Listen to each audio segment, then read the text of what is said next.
welcome to Don't Walk By 5th year anniversary. So what you're doing tonight is unprecedented. We do not know of any outreach of its size in the United States. So there's this 5th year of what we're doing. We walk every block on the island of Manhattan. First year we started this outreach, we didn't know if it was possible to mobilize enough volunteers to walk 6,000 plus blocks in Manhattan. It was amazing to see the incredible turnout and response from over 100 churches in the metro area. Each year we've had more than enough volunteers, and we've been able to cover the city year after year, really blanketing the streets and the subway system with people that care about the homeless and want to make a difference.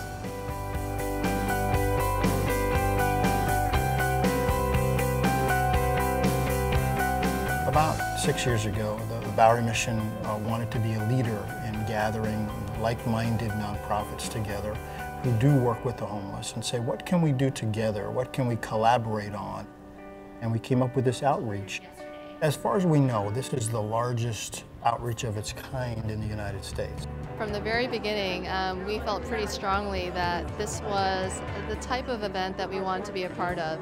It's a collaborative event. I mean, we all, I think, have our function. We have the elements of the people that are out there in the streets that we get to minister to and help meet the needs. But to get them all together in an effort like this is a pretty big deal. Also in the sense of we have over 100 churches represented that help in volunteering. This is what we do all the time, but when you can do it together with other groups, we get more done in these 4 days than we ever would by ourselves. And working together in unity is really important, and working to extend the kingdom together. And so Don't Walk By has been a catalyst. It's been a point to bring us all together with one mission.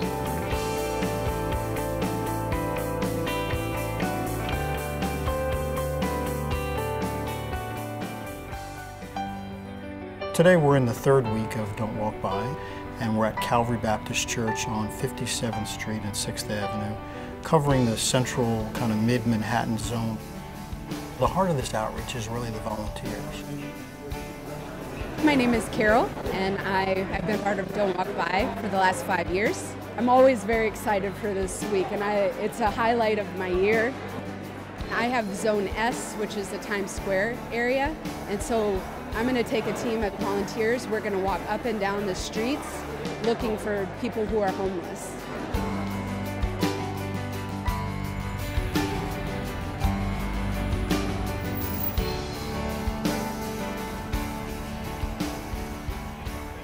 I thank you for that tonight, Jesus, that you haven't forgotten him, you haven't left him.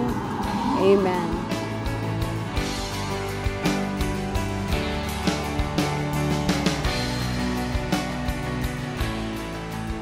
Today was significant, meeting Michael.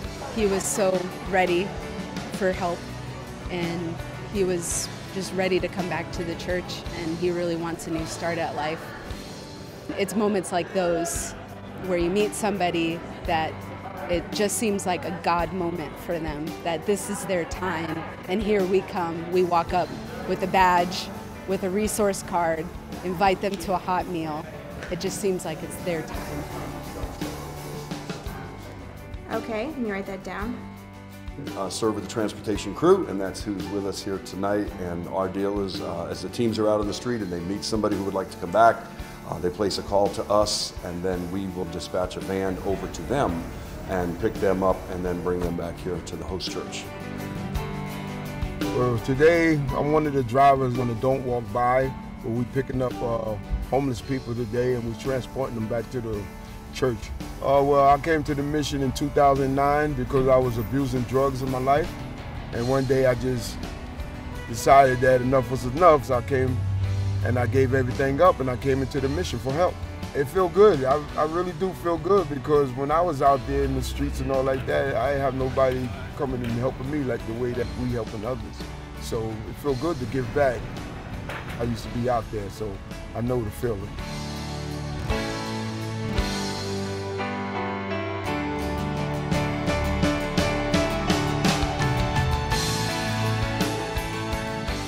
Homeless person comes in, we've got them to the church, so now they're greeted by a welcoming smile. This is my 3rd year. My first year, I just loved it. I loved how it opened my eyes to how I can serve and how I can interact with the people on the streets that I'm seeing every day. After that, I came back the next year and led a street team, and it was wonderful. A lot of my friends came and joined. So this year's my 3rd year, and I'm helping lead in the hospitality section. It's become so much more organized. I'm just always really impressed, especially with the website and the development. Publicity has gotten out, people just know more about it, and that is amazing. And I've just seen the same people coming back year after year, and that just leads to great new changes.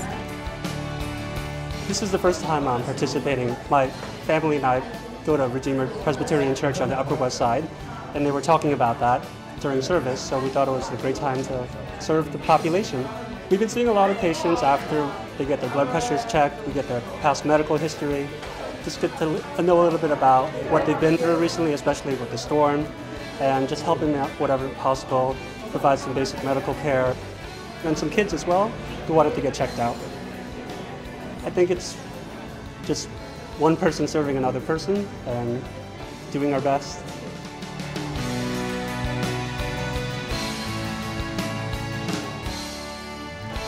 And then there's programs like detoxes and different residential programs that they can engage and say, hey, tonight, if you're interested, we can actually get you somewhere so you don't have to go back to that box or that corner that you're living on. The goal really is to get them from point A on the street to point B into some kind of bed that night. This is my 4th year doing it. I actually started when I graduated high school, so I've been through it all my years of college. So my last year of college, 4th year doing it as well. This year I'm co-assisting with hospitality. I keep coming back to volunteer at Don't Walk By because it's a passion of mine, and I just love to kind of help people and see people get the help that they need. This is my 2nd year at Don't Walk By. I came in new to New York and looking for things to get connected while I was looking for work, and saw an advertisement in a church bulletin that Don't Walk By needed social workers. And so being trained as a clinical social worker, I decided to raise my hand and come see what this was all about. Usually I finish my zone. It was a very large zone, and it was also a very populated zone with many homeless, probably the most on any of the Saturdays that I've done so far in the 5 years that I've done it. Michael actually had the opportunity to go to the Bowery Mission, so he'll have a place to stay tonight out of the cold. And in the morning, there'll be a team to follow up with him about future possibilities for him to enter into a program for a fresh start in his life.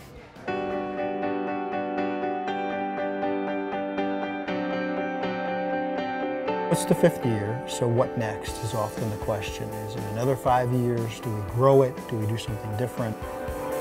We hope to expand. We'd like to expand our capacity. We've even talked about having a physical location for Don't Walk By to be. I know I have a heart to see it take place in other cities. We've had contact from other cities. They'd like to do something similar. So that would be the next step I'd like to see. And we'd love to see that happen in the next 5 years. We'd love to see Don't Walk By become a national outreach, a national campaign. We're so excited that this has already been 5 years, and we really can't even believe that. The fact that in the beginning it was just a vision, a thought, a dream, but now it's become this huge event where these faith-based organizations are collaborating to actually serve the homeless on the street. And the fact that it's grown so much has been really amazing. I will be a part of it as long as I can be, because it helps empower the volunteers to be able to know what to do when they're on the way to work in the morning, and what they can do, things that they can get involved in, so that we don't get isolated in our own little world.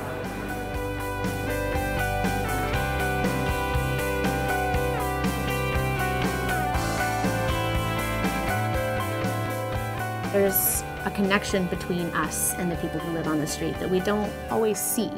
We're not better. We actually haven't done anything to earn what we have. I think that we've been given grace, and they deserve that just as much as we do.